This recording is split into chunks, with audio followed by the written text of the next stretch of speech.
Istilah kekhalifahan Islam sering menimbulkan ketakutan akan kebangkitan Islam, di mana Muslim akan memperoleh kendali politik global. Beberapa orang, seperti Sean Hannity, mengklaim bahwa memberikan kendali kepada Al-Qaeda akan mengarah pada kekhalifahan Islam. Dan meskipun caliphate adalah versi bahasa Inggris dari istilah Arab khilafat, kedua istilah ini memiliki konotasi berbeda. Sejak revolusi dimulai di Mesir, banyak pengamat terus memperingatkan kemungkinan pengambil alihan radikalisme di Mesir yang pada akhirnya akan membangkitkan kembali kekhalifahan imperialis. Sistem khilafat tampaknya diwajibkan untuk berperang untuk membawa dunia di bawah aturan Islam dan kemudian menegakkan hukum syariah.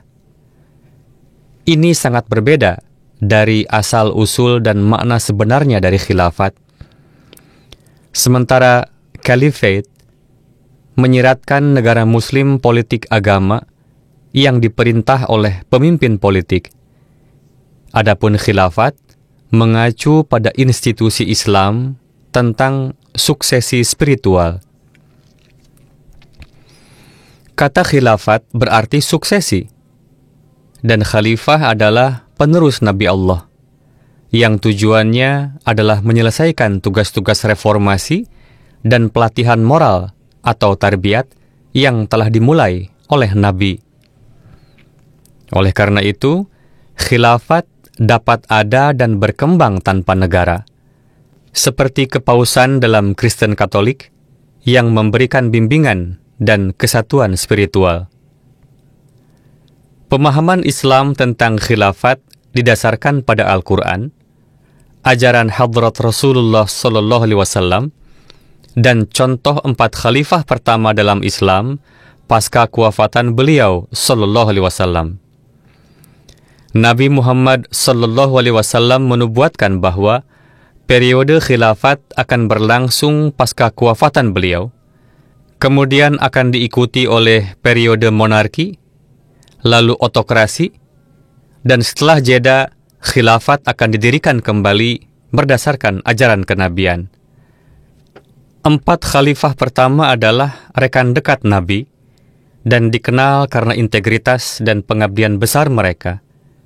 Yang sangat penting adalah kualifikasi Rashidin pada penyebutan Khulafa'ur Rashidin yang telah digunakan untuk membedakan mereka dari raja-raja khalifah yang berlangsung setelahnya.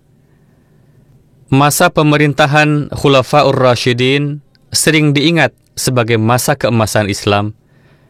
Muslim sering mendefinisikan diri mereka dan teologi mereka sesuai dengan cara mereka menilai peristiwa-peristiwa gemilang, meskipun bergejolak dan berumur pendek dari periode formatif itu. Setelah pembunuhan Khulafa'ur Rashidin yang terakhir, perdebatan mengenai suksesi mengakibatkan perpecahan besar dalam Islam menjadi cabang Sunni dan Syiah. Spiritualitas hilang dan digantikan oleh institusi politik atau kekhalifahan.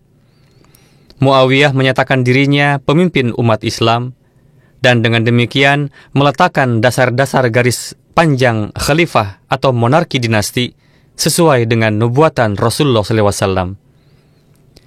Masa pemerintahan khalifah ini berlanjut selama berabad-abad sampai Sultan Ottoman Salim I menangkap khalifah terakhir Kairo pada tahun 1517. Sultan Ottoman kemudian mengklaim gelar khalifah dan memegangnya selama 4 abad sampai Kemal Atatürk, pendiri Republik Turki, menghapuskannya pada tahun 1924. Osama bin Laden dan sejumlah partai politik fundamentalis telah menyerukan pemulihan kekhalifahan untuk menyatukan negara-negara Muslim, baik melalui kebangkitan politik damai atau melalui kekerasan.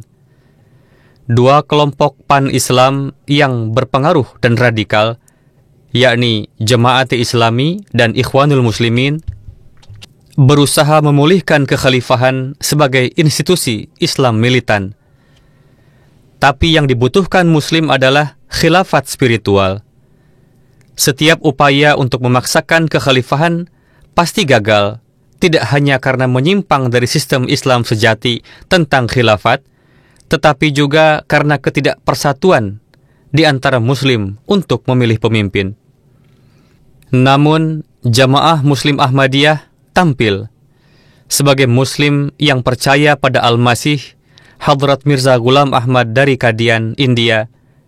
Komunitas ini didirikan pada tahun 1889 dan tersebar di lebih dari 195 negara dengan keanggotaan melebihi puluhan juta. Pasca kewafatan pendirinya pada tahun 1908, sejumlah besar pengikut berkumpul dan dengan suara bulat memilih khalifah pertama. Sejak saat itu, 4 khalifah lagi telah terpilih, yang telah fokus pada mengkhidmati agama, meningkatkan kerohanian orang-orang beriman, bukan mendirikan negara Islam. Sejak awal, Khilafat Ahmadiyah secara kategoris menolak militansi agama dalam segala bentuk. Ketika menghadapi penganiayaan pahit, Khilafat Ahmadiyah mempraktikkan kesabaran dan ketekunan. Ketika menghadapi intoleransi, Khilafat Ahmadiyah mengajarkan perdamaian dan toleransi, memperjuangkan kaum tertindas, dan bekerja untuk mengangkat kaum tertindas melalui upaya kemanusiaan internasional. Khilafat Ahmadiyah tidak menaklukkan suatu kawasan dan tidak memiliki kekuasaan duniawi, tetapi menggunakan pengaruhnya atas hati dan pikiran jutaan orang sebagai kekuatan untuk kebaikan di dunia. Jadi, tidak perlu ada ketakutan akan konsep Islam sejati tentang khilafat. Sistem kepemimpinan Islam ini tidak mengancam untuk mendapatkan kendali politik apapun, juga tidak mengejar pembentukan negara politik agama. Mari kita menjauh dari pemahaman tentang kekhalifahan ini dan memahami bahwa khilafat dapat berfungsi untuk membimbing Muslim dan mereformasi dunia secara spiritual.